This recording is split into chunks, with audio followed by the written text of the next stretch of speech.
সুপ্রিয় দর্শক, সবাইকে স্বাগত জানাচ্ছি জিএস নিউজ বিডির নিয়মিত আয়োজন বিচিত্র বিশ্বে। সাথে আছি নাফিসা নুজহাত। পাকিস্তানের বিজ্ঞানীরা এমন একটি মুরগির জাত উদ্ভাবন করেছেন যা বছরে 2 শতাধিক ডিম দিতে সক্ষম। এটি প্রচলিত দেশি মুরগির তুলনায় প্রায় 3 গুণ বেশি। সম্প্রতি ফয়সালাবাদের ইউনিভার্সিটি অফ এগ্রিকালচারের বিজ্ঞানীদের হাত ধরে এর সফলতা এসেছে বলে জানিয়েছে জিও নিউজ। খবরে বলা হয়, পাঞ্জাব এগ্রিকালচারাল রিসার্চ বোর্ডের অর্থায়নে গবেষণাটি পরিচালিত হয়। এর লক্ষ্য বিদেশি জাতের ওপর নির্ভরতা কমিয়ে টেকসই গ্রামীণ জীবনযাপনকে উৎসাহিত করা। ইউএএফ এর ইনস্টিটিউট অফ অ্যানিম্যাল সায়েন্স জানায়, ইউনিগোল্ড নামে নতুন জাতটি ঘরোয়া খামারে উৎপাদনের উপযুক্ত। খাবারের চাহিদা কম হওয়ায় এটি গরমেও সহনশীল। ব্রিটেনের ঔপনিবেশিক ইতিহাসের এক অন্ধকার অধ্যায় হলো দাসপ্রথা। কালো চামড়ার লাখ লাখ মানুষকে আফ্রিকা ও ক্যারিবীয় অঞ্চলগুলো থেকে জোরপূর্বক আমেরিকা ও ইউরোপে বিক্রি করা হতো। দাসপ্রথার ভয়াবহতা সম্পর্কে কম বেশি সব মানুষই শুনেছেন। নানা অনুসন্ধান বা গবেষণায় দাসদের প্রতিনিয়তই অত্যাচার ও নিপীড়নের নতুন কোনো তথ্য উঠে আসছে। এমনকি মারা যাওয়ার পর তাদের দেহাবশেষও মুক্তি পায়নি অত্যাচার থেকে। মাথার খুলি দিয়ে তৈরি হয়েছে পাত্র। মানুষের মাথার খুলি দিয়ে বানানো সেসব পাত্রে কয়েক দশক ধরে পানীয় খেতেন অক্সফোর্ডের অরচেস্টার কলেজের শিক্ষকরা।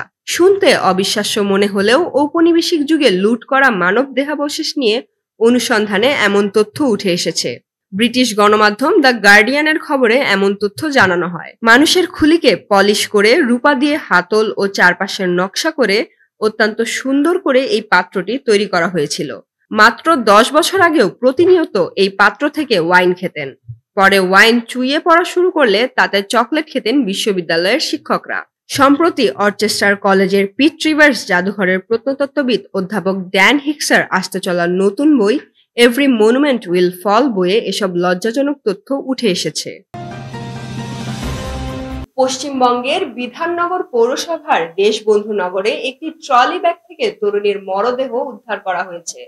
এ ঘটনায় এলাকায় চাঞ্চল্যের সৃষ্টি হয়েছে।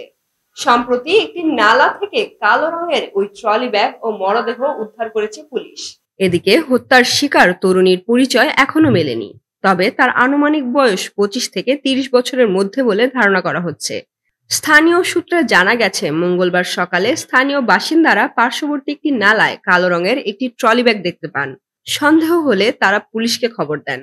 পুলিশ ব্যাগটি খুলে ভেতরে এক তরুণীর মরদেহ দেখতে পায়। পুলিশ সূত্রে জানা গেছে, তরুণীর মুখে বাদামি রঙের টেপ লাগানো ছিল। প্রাথমিক তদন্তে পুলিশ ধারণা করছে ওই তরুণীকে অন্য কোথাও থেকে খুন করে এখানে ফেলে রেখে যাওয়া হয়েছে। দর্শক, এই ছিল আজকের আয়োজনে। জিএস নিউজ বিডির সাথে থাকার জন্য ধন্যবাদ। আল্লাহ হাফেজ।